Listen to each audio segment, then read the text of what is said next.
Bapak Ibu yang saya hormati, perkenalkan saya dari SMP Negeri 2 Purwokerto.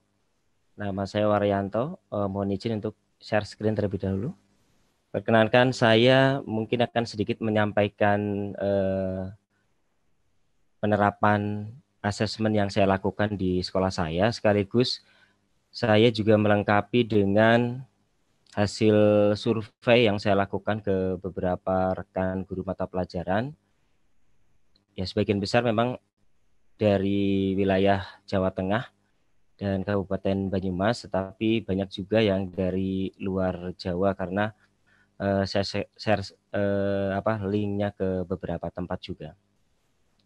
Baik, sebelum saya sampaikan tentang hasil survei saya terkait dengan asesmen yang dilakukan selama masa pandemi, baik di sekolah saya maupun di beberapa sekolah lain yang saya survei, mungkin kita ke belakang terlebih dahulu, bahwa hasil monitoring dan evaluasi pelaksanaan kurikulum 2013 di tingkat SMP pada tahun 2014 ini menunjukkan bahwa salah satu kesulitan pendidik dalam mengimplementasikan kurikulum 2013 adalah pada bidang penilaian. Nah, ada sekitar 60% responden guru yang belum dapat merancang penilaian dengan baik. Ini kan survei ini dilaksanakan pada tahun 2014. Saya yakin sekarang sudah mulai berubah ya. Sekarang sudah mulai berubah.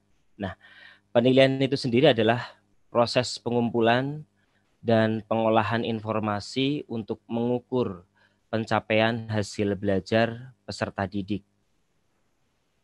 Jadi di dalam penilaian, guru melaksanakan kegiatan-kegiatan di mana kegiatan tersebut fungsinya adalah untuk mengukur pencapaian hasil belajar dari peserta didik. Kemudian pengumpulan informasi untuk penilaian ditempuh melalui berbagai teknik penilaian, juga menggunakan berbagai instrumen dan berasal dari berbagai sumber. Tadi juga sudah beberapa disampaikan oleh Prof. Sa'dun, Prof. Ana, dan Dr. Sentot terkait dengan berbagai sumber penilaian ataupun instrumen penilaian dan teknik-teknik penilaian. Nah, saya lebih berkonsentrasi kepada penilaian yang dilakukan oleh guru, yang jumlahnya ada 3. Yang pertama adalah penilaian sikap, penilaian pengetahuan, dan penilaian keterampilan. Ketiga hal ini saya survei ke beberapa teman dan mungkin juga nanti saya sampaikan beberapa contoh dari saya bagaimana dalam terutama konsentrasinya adalah pada penilaian sikap. Di mana penilaian sikap itu ada beberapa teknik. Yang pertama adalah observasi, yang di dalam observasi juga ada penerapan teknik jurnal pengamatan sikap. Kemudian ada juga penilaian diri yang tadi Prof. Sa'dun mengatakan bahwa mungkin kurang tepat dengan istilah penilaian diri. Dan juga ada penilaian antar teman. Tetapi ini semua kebanyakan dilakukan oleh banyak guru. Kemudian yang kedua adalah penilaian pengetahuan, di mana penilaian pengetahuan ada tes tertulis, ada juga tes lisan, dan juga penugasan. Kemudian yang terakhir ada penilaian keterampilan, ada praktik, produk, proyek, portofolio, dan juga ada teknik lain. Nah, kemudian yang akan saya bicarakan adalah sekarang di era pandemi COVID-19, bagaimanakah guru dalam melakukan penilaian? Nah, seperti kita ketahui bahwa banyak sekali daerah kabupaten di Indonesia saat sekarang tidak bisa melaksanakan tatap muka secara langsung atau sinkronus dengan anak-anak semuanya, dan kebanyakan beralih ke moda daring atau dalam jaringan atau disebut juga dengan kegiatan online. Nah, tentu ada banyak perbedaan. Kalau tadi saya di awal menyampaikan bahwa pada survei tahun 2014 saja 60% guru masih belum bisa melaksanakan atau merancang penilaian kurikulum 2013 dengan sempurna. Nah, apalagi pada era pandemi COVID-19 ini yang kita semua guru mungkin banyak yang tidak ada persiapan untuk itu. Pandemi ini kan datang tiba-tiba, tidak memberi kabar ya, sehingga guru banyak yang harus begitu kita harus melakukan kegiatan belajar online atau daring, banyak yang sambil terus belajar dan belajar. Nah, oleh karena itu saya menyampaikan hasil survei yang saya lakukan terhadap rekan-rekan saya.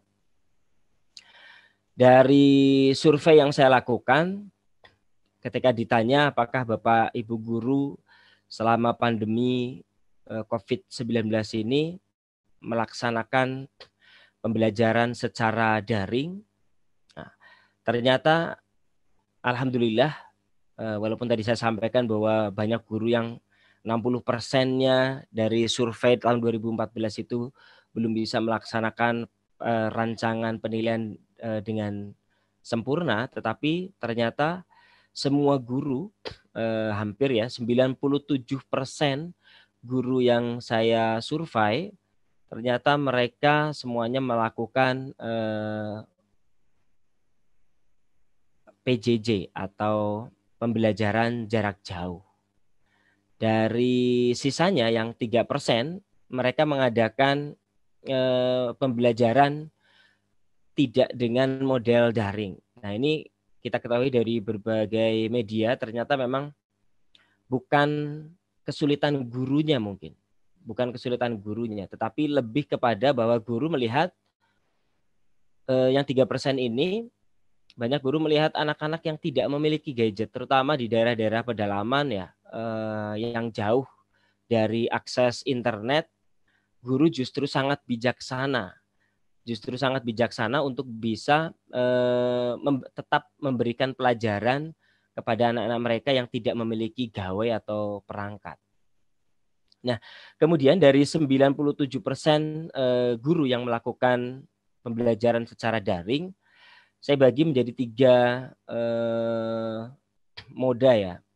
Ada yang memanfaatkan WhatsApp, ada juga yang memanfaatkan form online, ada juga yang memanfaatkan kelas digital atau kelas maya.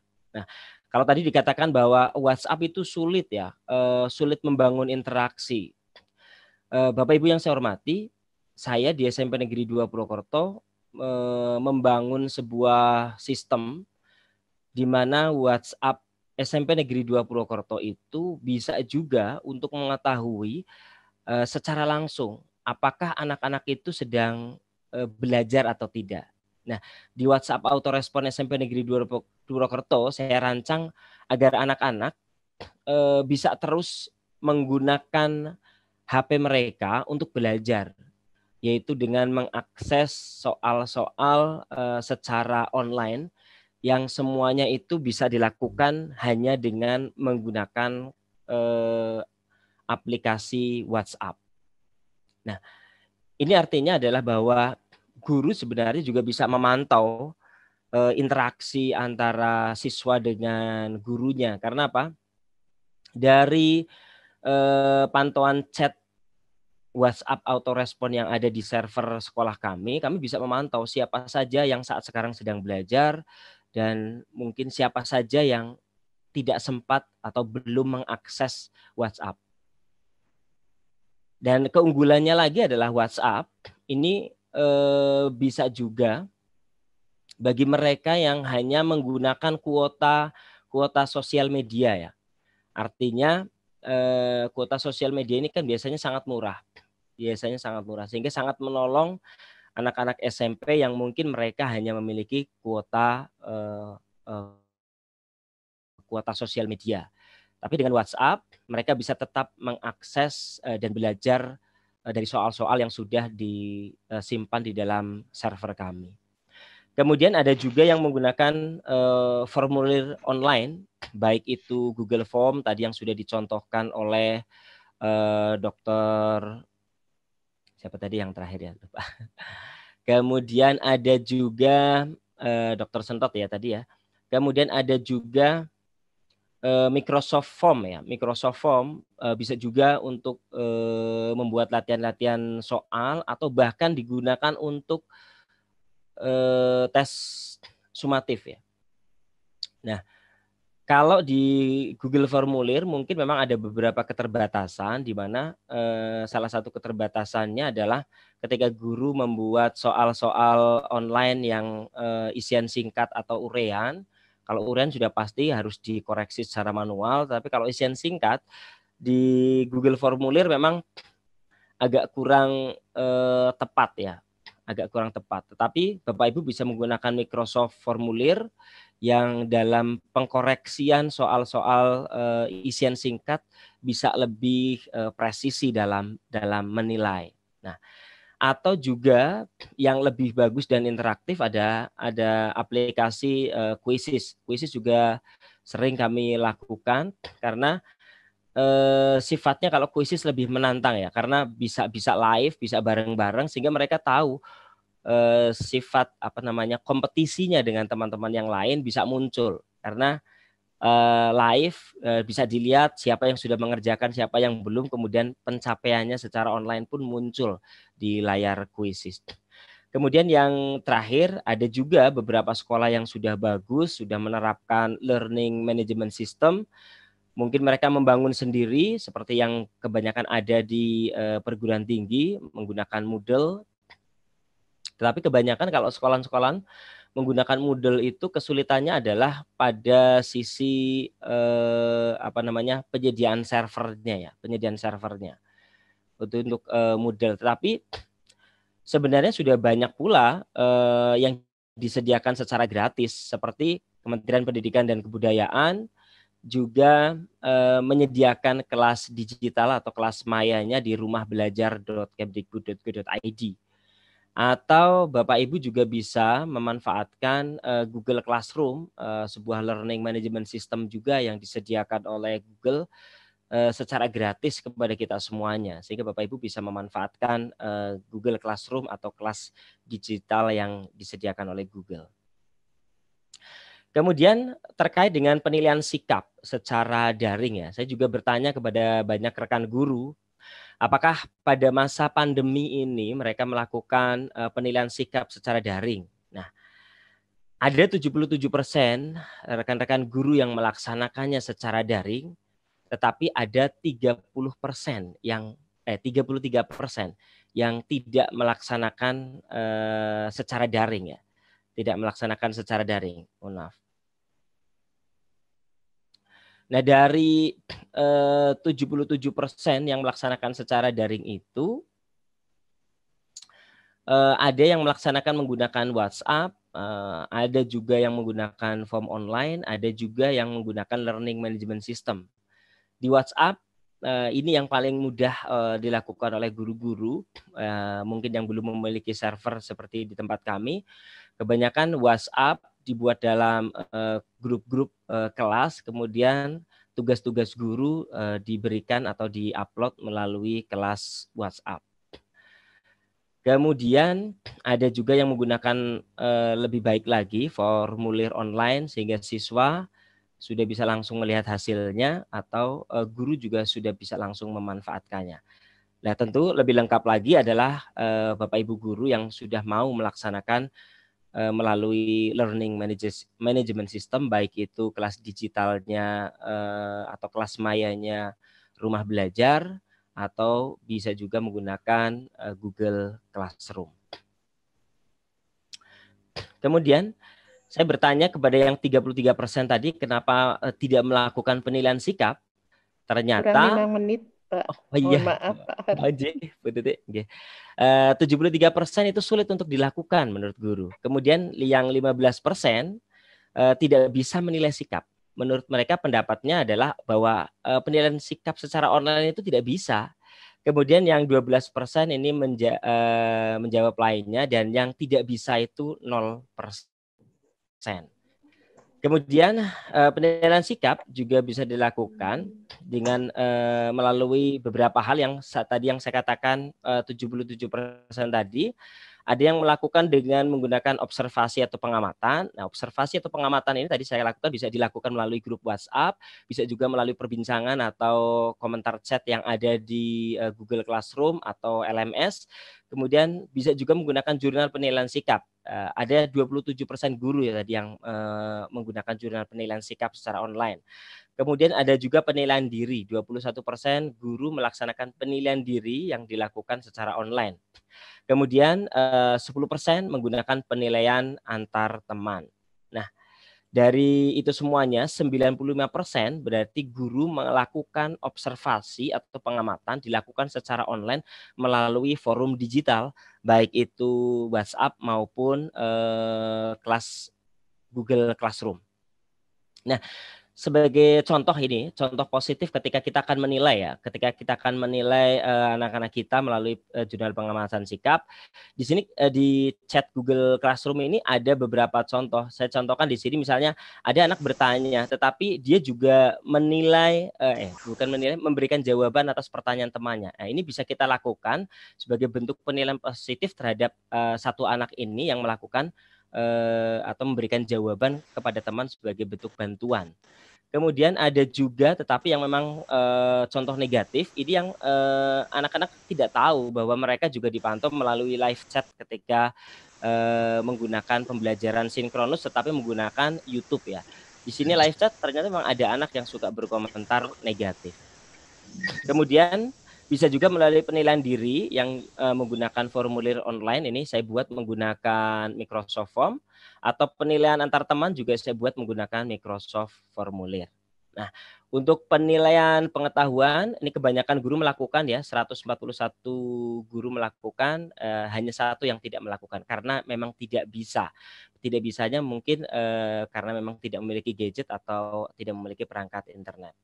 Kemudian juga pada penilaian keterampilan ada 120 guru yang melakukan penilaian keterampilan, dan yang tidak melakukan penilaian keterampilan ada 22. Kenapa tidak melakukan penilaian keterampilan?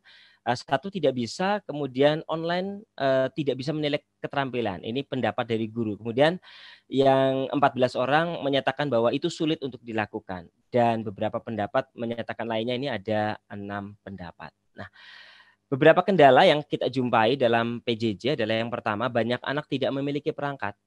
Kemudian yang kedua, tidak ada jaringan internet, dan yang ketiga adalah ekonomi orang tua itu kebanyakan kurang kalau di daerah luar Jawa ya, dan mungkin di Jawa juga banyak sih, tapi di daerah pinggiran.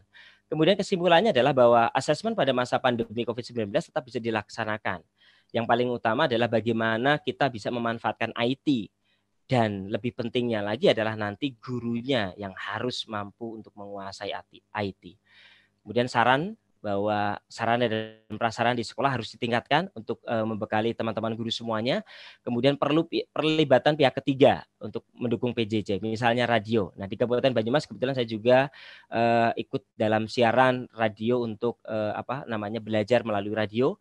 Kemudian yang terakhir adalah membekali anak-anak dengan internet sehat, agar mereka hanya menggunakan internet untuk kepentingan-kepentingan yang baik saja. Demikian pemaparan dari saya tentang survei yang saya lakukan dan beberapa hal yang saya lakukan juga di lingkungan sekolah saya di SMP Negeri 2 Purwokerto. Ada hal yang kurang saya mohon maaf. Terima kasih. Assalamualaikum warahmatullahi wabarakatuh.